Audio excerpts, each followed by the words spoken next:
एक युवक अपनी जिंदगी से बहुत परेशान था। वो युवक राजा के महल में साफ सफाई का काम करता था। बहुत मेहनत करने के बाद भी उसे बहुत थोड़ा पैसा मिलता था। उस पैसे में उसके घर के खर्चे नहीं चल रहे थे, जिसकी वजह से उसकी पत्नी उसे ताने मारती थी। उसके घर वाले भी उसे भला बुरा सुना देते थे और उदाहरण देते कि देख, पड़ोसी का लड़का कामयाब हो गया, रिश्तेदार का लड़का कामयाब हो गया, मेरे दोस्त का लड़का कामयाब हो गया और एक तू है नालायक जो कुछ करता ही नहीं है। कभी कभी उस युवक के मन में ख्याल आता कि शायद भगवान उससे बदला ले रहे हैं। शायद पिछले जन्म में कुछ बुरे कर्म किए होंगे जो मेरे हालात कुछ ऐसे हो गए हैं। एक दिन राजा के महल में एक गुरु आए और उन्होंने वहां अपना प्रवचन दिया। उन्होंने कहा, मनुष्य को अपने कर्म पर ध्यान देना चाहिए। जो व्यक्ति अच्छे कर्म करता है उसे अपने जीवन में सुख और शांति मिलती है। हमें आलसी नहीं होना चाहिए और हमें अपना काम अधिक से अधिक मेहनत से करना चाहिए। इससे जीवन में सुख और शांति बनी रहती है। उस युवक को गुरु का प्रवचन अच्छा लगा और वो अपने काम पर अधिक मेहनत करने लगा। अब वो अधिक से अधिक समय अपने काम को देता, ज़्यादा से ज़्यादा साफ सफाई का ध्यान रखता, जिससे खुश होकर उसको उसके काम के लिए ज़्यादा पैसे मिलने लगे। पैसे बढ़ने से घर में सुख और शांति आई। वो सब कुछ ठीक चलता रहा, लेकिन कुछ समय पश्चात सब कुछ बिगड़ने लगा। वो बढ़े हुए पैसे भी कम पड़ने लगे। परिवार की इच्छाएं बढ़ने लगी, जो उसकी मेहनत से कमाई पैसे से भी पूरी नहीं हो रही थी। वो युवक उसी स्थिति में पहुंच गया जहां पहले था। अब उसे गुरु की बात याद आई। उसने और अधिक मेहनत की और अधिक समय अपने काम पर दिया। उसे इतना मेहनत करता देख उसके मालिक ने उससे खुश होकर कुछ इनाम दिया और उसकी सैलरी थोड़ा और बढ़ा दी। अब उसके परिवार में सब ठीक था, सब खुश थे। अपने बच्चे की प्रगति देखकर माँ बाप भी खुश थे और उसकी पत्नी भी। कुछ समय और बीतने के बाद फिर से उसकी सैलरी कम पड़ने लगी, यानी फिर से परिवार की इच्छाएं बढ़ी और पैसे कम पड़ने लगे। घर में वही क्लेश, वही रोना धोना शुरू हो गया। उसकी तुलना रिश्तेदारों से, पड़ोसियों के बच्चों से की जाने लगी और इसलिए उसने पैसे कमाने के लिए और अधिक काम शुरू किया। वो सारा दिन काम करने लगा। अब उसकी हालत देखकर उसके मालिक को भी उस पर तरस आने लगा।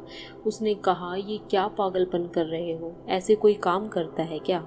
पहले तुम मुझे समझदार लगते थे, लेकिन अब बेवकूफ़ लग रहे हो। नींद में काम कर रहे हो और आधे से ज़्यादा चीज़ों को बिगाड़ रहे हो। ये कुछ पैसे रखो, घर जाओ और आराम करो और जब स्वस्थ हो जाओ तो वापस आ जाना। काम कर कर के वो बीमार हो चुका था और उन पैसों को लेकर वो घर की तरफ आ रहा था। रास्ते में उसने गुरु को देखा तो वो उनके पास पहुंचा और कहा, गुरुदेव, जैसा आपने कहा था कर्म अच्छे होने चाहिए, तो मैंने अपनी ज़िंदगी में किसी का बुरा नहीं किया।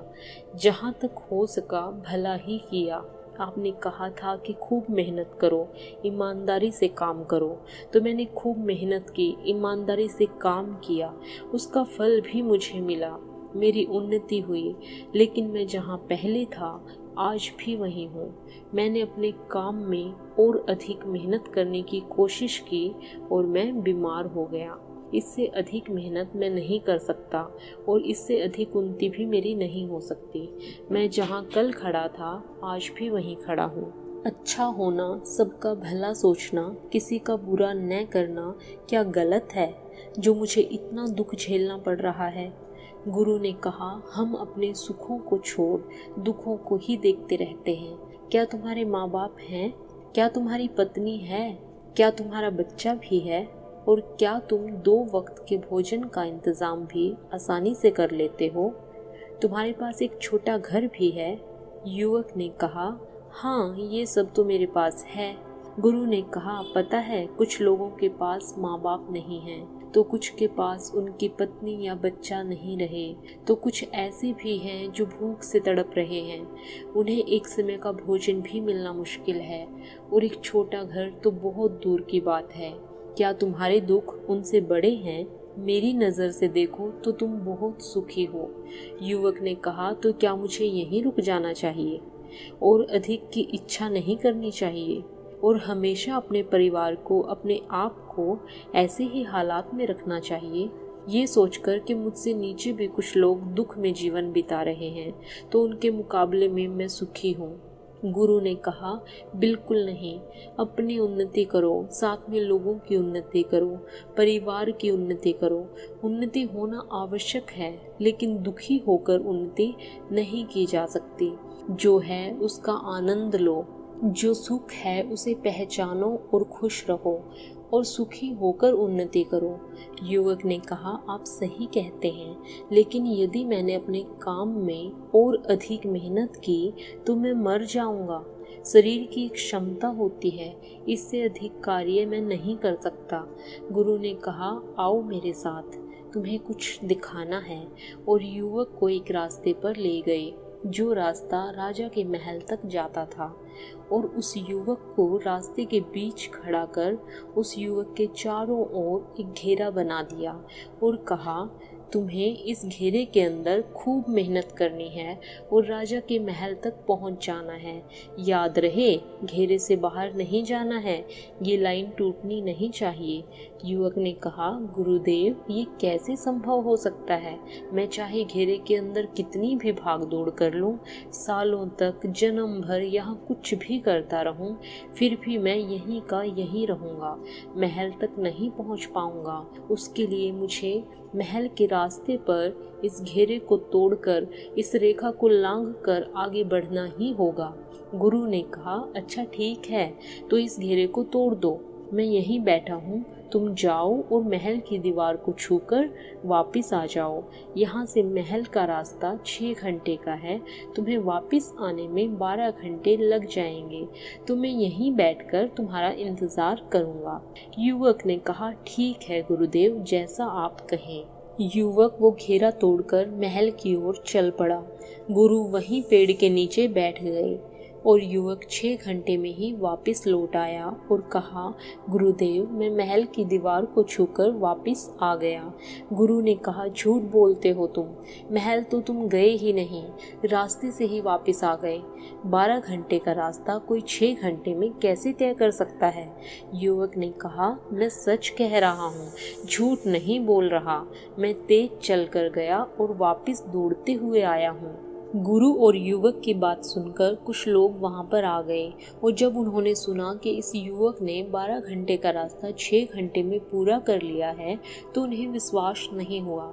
उन्होंने युवक से कहा, तुम झूठ बोल रहे हो, और अगर तुम सच बोल रहे हो तो फिर तुम दोबारा जाकर वापस आकर दिखाओ। युवक ने कहा, आज मैं थक गया, कल मैं तुम्हें अवश्य ये करके दिखाऊंगा। अगले दिन के लिए बात रख ली गई। अगले दिन फिर से गुरु, वो युवक और सब लोग उपस्थित हुए। एक व्यक्ति को महल की दीवार के पास खड़ा कर दिया गया और उसे एक निशानी दे दी गई, जिसे लेकर युवक को वापस आना था। युवक फिर से उस रास्ते पर चल पड़ा और इस बार वो 6 घंटे की जगह 5 घंटे में ही वापस आ गया। किसी को विश्वास नहीं हुआ। सबने उसे निशानी दिखाने के लिए कहा। उसने महल की दीवार के पास से लाई हुई निशानी दिखा दी। लोग बड़े हैरान हुए और उसकी बहुत प्रशंसा करने लगे। कई लोगों ने उसे अपने यहाँ काम करने का निमंत्रण दिया और कहा, हमें तुम्हारे जैसे ही युवक की आवश्यकता है। तुम बहुत मेहनती हो, ईमानदार हो, फुर्तीले हो। जितना सैलरी अब तुम्हें मिल रहा है, हम उसका 4 गुना देंगे।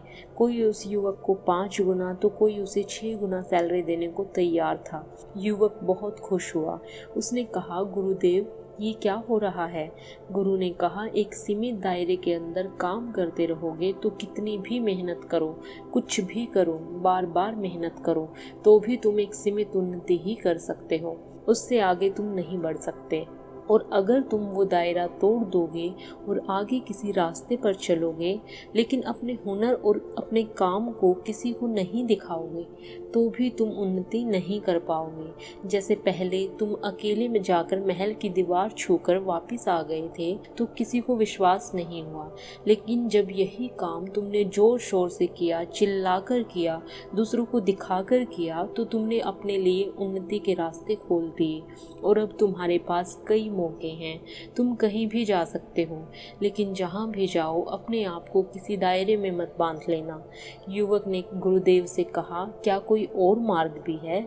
गुरु मुस्कुराए और कहा, हाँ है, एक और मार्ग, थोड़ा कठिन है, क्या चल सकोगे? युवक ने कहा, हाँ अवश्य, आप मार्ग दिखाएं तो मैं अवश्य चल सकूंगा। गुरु ने कहा, महल तक का जो रास्ता तुमने 5 घंटे में पूरा किया है, अब उसे पैदल चलकर 2 घंटे में पूरा करना है, क्या कर सकोगे? गुरु की ये बात सुनकर वो युवक हैरान रह गया और उसने कहा, गुरुदेव ये तो असंभव सी बात है। गुरु ने कहा, जो असंभव को संभव कर दिखाते हैं, ये मार्ग उन्हीं के लिए है। सोचो तुम ये कैसे कर सकोगे, और जब तुम ये करने लायक हो जाओ तब तुम मेरे पास आना। उस दिन से वो युवक रोज उस रास्ते को 2 घंटे में पूरा करने का प्रयास करने लगा, लेकिन 2 घंटे में वो महल तक भी ठीक से नहीं पहुंच पा रहा तो वापस कैसे आता। 3 दिन प्रयास करने के बाद जब वो ये नहीं कर सका तब वो गुरु के पास आया और गुरु से कहा, गुरुदेव ये असंभव ही नहीं, नामुमकिन है।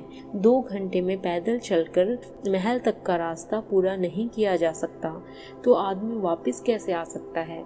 तुम उस रास्ते को देख रहे हो जो पहले ही बना हुआ है, जिस पर पहले से कार्य हो चुका है और उसे बनाने वालों ने पहले से ही इसकी दूरी निश्चित कर दी है, और उस रास्ते पर अब तुम कितनी भी मेहनत करो लेकिन एक हद तक ही अपने लिए प्रयास कर सकोगे, इससे अधिक नहीं।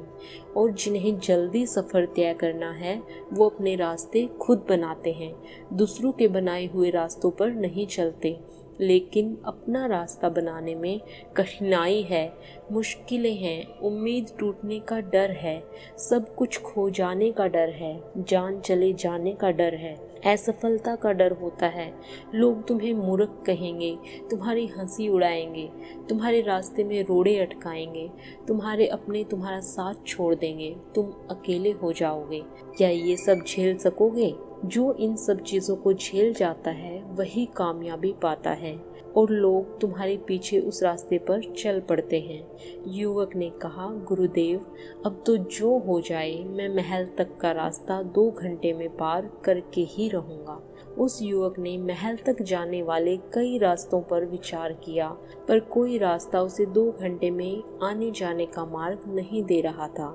तब उसने एक नया मार्ग बनाने की सोची। इसके लिए उसे एक रास्ता दिखाई दिया। वो रास्ता उसे घने जंगल से होकर बनाना था जो बड़े खतरनाक जानवरों से भरा था। वहाँ पग पग पर खतरा था, जान जा सकती थी। और जब ये बात उसने अपने घर वालों को बताई तो उन्होंने उसे मूर्ख कहा और बोले, अगर तुमने ये काम किया तो इस घर से निकल जाना। पर वो नहीं माना। उसने जंगल के रास्ते को साफ करना शुरू किया। गुरु की नज़र उस युवक पर बनी हुई थी। वो उसका दूर से ही ध्यान रख रहे थे।